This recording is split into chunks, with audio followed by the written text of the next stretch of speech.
రాష్ట్ర వైఎస్ఆర్ కాంగ్రెస్ పార్టీ వ్యవస్థాపక నాయకులు జగన్మోహన్ రెడ్డి గారు నిన్న ఆరోగ్యశ్రీ మీద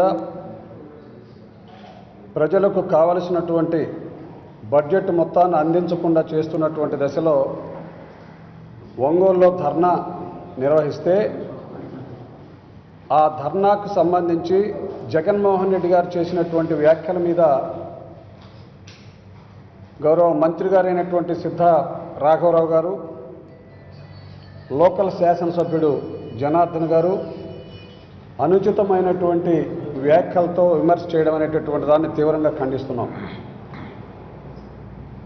బాధ్యత కలిగినటువంటి మంత్రిగా సిద్ధ రాఘవరావు గారు కానీ, శాసనసభ్యులు కానీ ఆరోగ్యశ్రీ గురించి వాస్తవమైనటువంటి పరిస్థితులను అవగాహన చేసుకుని మాట్లాడవలసినటువంటి అవసరం ఉంది.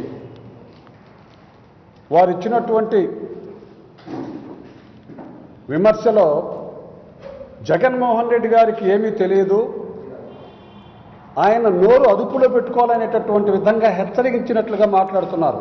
అంటే మీ స్థాయిని మరిచి ఈ రాష్ట్రంలో దాదాపుగా 44.5% ఓట్లను పొందినటువంటి ఒక రాష్ట్ర పార్టీ అధ్యక్షుడు జగన్మోహన్ రెడ్డి గారిని అదుపులో ఉండాలని చెప్పేటటువంటి స్థాయి మీది కాదు. మీరు మాట్లాడేటప్పుడు ఈ రాష్ట్ర ప్రధాన ప్రతిపక్ష నాయకుడిగా జగన్మోహన్ రెడ్డి గారు చేసినటువంటి విమర్శ వాస్తవానికి నిదర్శనంగా ఉందా లేక వాస్తవానికి విరుద్ధంగా ఉందనేటటువంటి దాన్ని తెలుసుకొని మాట్లాడవలసినటువంటి అవసరం ఉంది. ఆరోగ్యశ్రీ సన్న చిన్నకారు కుటుంబాల వారికి, పేద వర్గాలుగా ఉన్నటువంటి వారిని ప్రాణ రక్షణ కల్పించేటటువంటి దానికోసం ప్రాణదాతగా భారతదేశం మొత్తంలో కూడా ఎవరికి జ్ఞప్తికి రానటువంటి పథకాన్ని తీసుకొచ్చినటువంటి దివంగత ముఖ్యమంత్రి రాజశేఖర రెడ్డి గారు ఆరోగ్యశ్రీ ప్రకటించిన తరువాత 2009 బడ్జెట్లోనే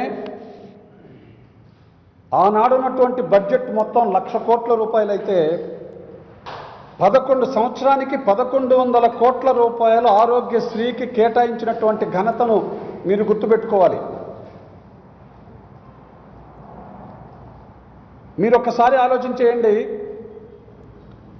ఆనాడు సంవత్సరానికి 1,100 కోట్ల రూపాయల బడ్జెట్లో కేటాయిస్తే చంద్రబాబు నాయుడు ముఖ్యమంత్రి అయిన తర్వాత 2016-17 బడ్జెట్లో కేవలం 568 కోట్ల రూపాయలు మాత్రమే కేటాయించడం జరిగింది. కనీసం ప్రజల యొక్క ప్రాణాలను కాపాడేటటువంటి దానిలో ప్రభుత్వ నిర్లక్ష్యాన్ని ఎండగడుతూ ప్రభుత్వ బాధ్యతలను కళ్ళు తెరిపించేటటువంటి విధంగా మాట్లాడుతుంటే దానికి ప్రతివిమర్శగా తెలియనటువంటి వ్యాఖ్యలు చేయడం మంచిది కాదు. నేను ఒక్కటే అడుగుతున్నా, దివంగత ముఖ్యమంత్రి రాజశేఖర రెడ్డి గారు ముఖ్యమంత్రిగా బాధ్యతలు నిర్వహిస్తున్నటువంటి టైంలో ఆరోగ్యశ్రీని ప్రకటించిన తర్వాత ఆయన హయాం 5.5 సంవత్సరంలో ఏ రోజైనా చంద్రబాబు నాయుడు గారి యొక్క నాయకత్వంలో రోడ్డుకి నువ్వు నిధులు ఇవ్వటం లేదు, నువ్వు ఆరోగ్యశ్రీ నిర్వహించడం లేదు, లేక పేదల ప్రజాహిత కార్యక్రమాలను నిర్వహించేటటువంటి దానిలో నిధులు సమకూర్చలేనటువంటి విధంగా ప్రజలు ఇబ్బంది పడుతున్నారని చెప్పి మాట్లాడినటువంటి విమర్శ ఎక్కడైనా ఉందా? రక్తం ప్రవహిస్తూ ఉన్నటువంటి వాళ్ళని కూడా ఎక్కడ నీకు కనపడలా. పేదవాళ్ళుగా ఉన్నటువంటి వారికి కనీసం ఒక్క ఇంజెక్షన్ అయినా నువ్వు ఉచితంగా ఇచ్చినటువంటి దాఖలాలు ఉన్నాయా? పేదవాళ్ళుగా ఉన్నటువంటి వారికి జబ్బు వస్తే కార్పొరేట్ హాస్పిటల్స్కి వెళ్ళేటటువంటి పరిస్థితి తప్ప గవర్నమెంట్ హాస్పిటల్ నుండి ప్రభుత్వం ద్వారా అందించినటువంటి ఆర్థిక సహకారం నీ పాలనలో ఏమైనా జరిగిందా? దాదాపుగా 1,30,00,000 కుటుంబాలకు సంబంధించి నువ్వు ఇచ్చేటటువంటి బడ్జెట్ 568 కోట్ల. సంబంధిత డిపార్ట్మెంట్ వారు ఆరోగ్యశ్రీకి 2016-17 సంవత్సరాల బడ్జెట్లో కనీసం 900 కోట్ల రూపాయలు కేటాయించవలసినటువంటి అవసరం ఉందని చెప్పి సూచన చేసినా కూడా నువ్వు ఇచ్చినటువంటిది 568 కోట్లు. 900 కోట్లు ఎక్కడ, 568 కోట్లు ఎక్కడ? స్వయాన మీ ఆరోగ్య శాఖ మంత్రి అయినటువంటి శ్రీనివాస్ గారే ప్రకటించారు అనంతపూర్లో, డబ్బులు లేక ఇప్పటికి దాదాపుగా 500 కోట్లకు పైబడి బాకీలు ఉన్నాయి హాస్పిటల్స్కి ఇవ్వాల్సినటువంటివి.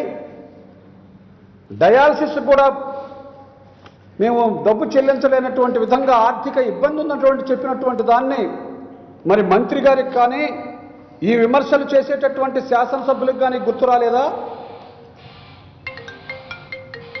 మరిచి వాళ్ళు నోరును అదుపుకో పెట్టుకోవాలి అని చెప్పి మాట్లాడడం అనేటటువంటిది దాన్ని తీవ్రంగా ఖండిస్తున్నాం.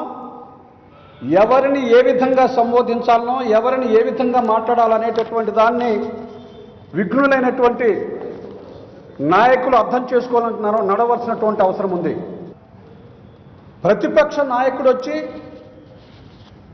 ఇక్కడ ఒక సభ పెట్టి ధర్నా కార్యక్రమాన్ని నిర్వహించి ప్రజలకు కావలసినటువంటి సమకూర్చవలసినటువంటి వస్తువుల్లో ప్రభుత్వం విఫలమైంది అని చెప్పి ప్రభుత్వానికి బాధ్యతను తెలియచెప్పేటటువంటి ధర్నా చేస్తామంటే దానికి పర్మిషన్ ఇవ్వరా? వేదిక వేసుకోవడానికి వీలు లేదా? వేదిక ఏర్పాటు కోసంగా ముందే అప్లికేషన్ పెట్టి పర్మిషన్ అడిగితే వైఎస్ఆర్ కాంగ్రెస్ పార్టీ అధ్యక్షుడైనటువంటి బాలినేని శ్రీనివాసరెడ్డి గారు, ఆయనేమీ ఈరోజు వచ్చినటువంటి నాయకుడు కాదు, మాజీ మంత్రిగా 3 సార్లు శాసనసభ్యునిగా, మాజీ మంత్రిగా, ఈ రోజున రాష్ట్ర వైఎస్ఆర్ కాంగ్రెస్ పార్టీ జనరల్ సెక్రటరీగా మరియు ఇక్కడ జిల్లా పార్టీ అధ్యక్షుడిగా ఉండి రాష్ట్ర పార్టీ అధ్యక్షుడు వస్తున్నాడు నిరసన కార్యక్రమానికి అని చెప్పి పర్మిషన్ అడిగితే ఇవ్వమని చెప్తారా? ఇవ్వకపోగా కేసులు బనాయిస్తారా? అంటే మేము ఏం చేసామండి? మేము దేన్ని కొల్లగొట్టాం? మేము ఎక్కడ ఏదన్నా వర్కులు చేస్తామని చెప్పి వర్కులు లేకుండా బిల్లులు చేసుకునేటటువంటి విధంగా అన్యాక్రాంతం చేయలేదే. ప్రజలకు మీరు ఇచ్చేటటువంటి సేవ చేసేటటువంటి దానిలో విఘాతం కల్పించేటటువంటి విధంగా ఎక్కడ అడ్డుపడినటువంటి పరిస్థితులు లేవే. అంటే మీరు ఏం చేసినా, ఎంత బాధ్యతను మర్చిపోయినా, మీ ప్రభుత్వంలో ఎంత దోపిడీ చేసినా ప్రశ్నించేటటువంటి దానికి వీల్లేదా? ఏమైనా తెలుసా అని చెప్పి మాట్లాడడం అనేటటువంటిది అది చాలా బాధ్యత రాహిత్యం.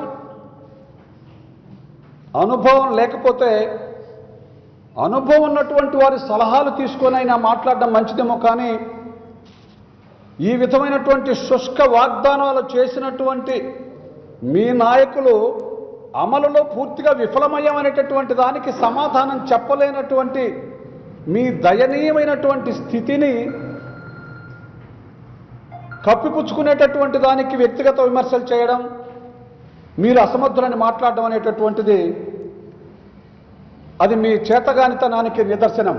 నేను ప్రకాశం జిల్లాకు సంబంధించినటువంటి అంశాలలో ప్రభుత్వానికి ఉన్నటువంటి బాధ్యతల్లో ఈ రోజున జిల్లా మొత్తం కూడా కరువు తాండవిస్తూ ఉంటే కనీసం పశ్చిమ ప్రాంతంలో గొంతు దడుపుకునేటటువంటి దానికి గుక్కడి నీళ్లు కూడా లేనటువంటి గ్రామాలు ఎన్నో ఉంటే, అంతేకాకుండా పేదవర్గాలుగా ఉన్నటువంటి వారికి బిహెచ్సి సెంటర్స్లో కూడా వైద్యాన్ని అందించలేనటువంటి దుర్భరమైనటువంటి పరిస్థితులు కొనసాగుతూ ఉంటే మీ పాలనలో డాక్టర్లు ఉండరు. 65% పిహెచ్సి సెంటర్స్లో డాక్టర్లు కనపడంలా. ఈ రోజున మీరిచ్చినటువంటి వాగ్దానాల్లో ఒక్కటి కూడా నెరవేర్చలేనటువంటి పరిస్థితులు కొనసాగిస్తున్నటువంటి మీ ప్రభుత్వానికి వైఎస్ జగన్మోహన్ రెడ్డి గారిని విమర్శించేటటువంటి నైతిక విలువలు ఎక్కడున్నాయి? మీకేదైనా చేతనైతే ప్రధాన ప్రతిపక్షాన్ని నుండి వచ్చేటటువంటి విమర్శలను ఆధారం చేసుకొనైనా మీ ముఖ్యమంత్రి గారికి చెప్పండి. మీ ముఖ్యమంత్రి గారి దగ్గరికి పోయి, అయ్యా వాళ్ళు మాట్లాడేటటువంటిది వాస్తవమే కదా, కనీసం జ్వరం తగిలితే మందు బిళ్ళు ఇచ్చేటటువంటి పరిస్థితి ఎక్కడా కనపడడం లేదు. రాజశేఖర రెడ్డి గారి టైంలో ఆరోగ్యం బాగలేదనో, యాక్సిడెంట్ అయితేనో, లేకపోతే ఒక నిరుపేదవాడికి ప్రాణ రక్షణ కరువు అయితేనో ఫోన్ చేసినటువంటి 2 నిమిషాల్లో ఎక్కడి నుంచైనా వాహనాలు లఘుబట్టి వెంటనే తీసుకెళ్లి లక్షల మంది ప్రాణాలను కాపాడినటువంటి ఘనత రాజశేఖర రెడ్డి గారి టైంలో ఉంటే ఈ రోజున ఎక్కడైనా నీ 108 కోత వినపడుతుందా? జగన్మోహన్ రెడ్డి గారు చేపట్టిన దీక్షకి జిల్లా నుంచి పెద్ద ఎత్తున తరలి వచ్చి నిరసనలో పాల్గొని ప్రభుత్వానికి కనువిప్పు కలిగే విధంగా మద్దతు తెలిపిన వైఎస్ఆర్ పార్టీ కార్యకర్తలకి, ప్రజలకందరికీ కూడా ముందుగా జిల్లా పార్టీ తరఫున అభినందనలు తెలియజేస్తూ, జగన్మోహన్ రెడ్డి గారు వేసిన ప్రశ్నలకు సమాధానం చెప్పలేక సమస్యను ఎత్తి చూపిస్తే మీరు సమాధానపరుచుకునే సహనం లేక మీరు బ్యాలెన్స్ తప్పి మాట్లాడుతున్న మాటలు మీ వ్యక్తిత్వాలని ప్రజలు గమనిస్తూ ఉన్నారు. జగన్ గారిని వ్యక్తిగతంగా ఆయన ప్రతిపక్ష నాయకుడికి ఉండి ప్రజల ఆరోగ్యం దెబ్బతింటుంది అని ఆయన చెప్తే సరి చేసుకునే ప్రయత్నం మీరు చేయకపోగా, రిమ్స్ బాగుంది, రిమ్స్ తీసుకొచ్చింది వైఎస్ఆర్ గారు, బాలినేని వాసు గారి నాయకత్వంలో. మీరు 3 సంవత్సరాల నుంచి అధికారంలోకి వచ్చాక అన్ని జిల్లాలకు యూనివర్సిటీ ఉంటే మన జిల్లాకు యూనివర్సిటీ లేదు, కనీసం గ్రౌండ్ లేదు, అసలు మీరు పలానా చేసామని చెప్పుకోవడానికి ఏమీ లేకపోగా ఎదుటి వాళ్ళ మీద ఏదో ఒకటి వ్యక్తిగత విమర్శలు చేసి విషయాలను పక్కదారి పట్టించాలన్న ప్రయత్నం, అది ఎవరి మనస్తత్వాలు ఏందనేది అర్థమవుతూ ఉంది. ఇవాళ అందరికీ తెలుసు, పుష్కరాల పేరు చెప్పి 1000 కోట్లు దోచుకున్న చంద్రబాబు నాయుడు బినామీల దగ్గర 100 కోట్లు మద్రాసులో, బెంగళూరులో దాపెట్టి అవన్నీ ప్రశ్నిస్తుంటే, అవినీతి గురించి ప్రశ్నిస్తుంటే ప్రతిపక్ష నాయకుడి మీద ఇటువంటి వ్యక్తిగత భావజాలాన్ని వాళ్ళ నాయకుల ద్వారా తెలియజేయాలనుకోవటం ఎవరు సైకోలు అనేది ప్రజలు గమనిస్తూ ఉన్నారు.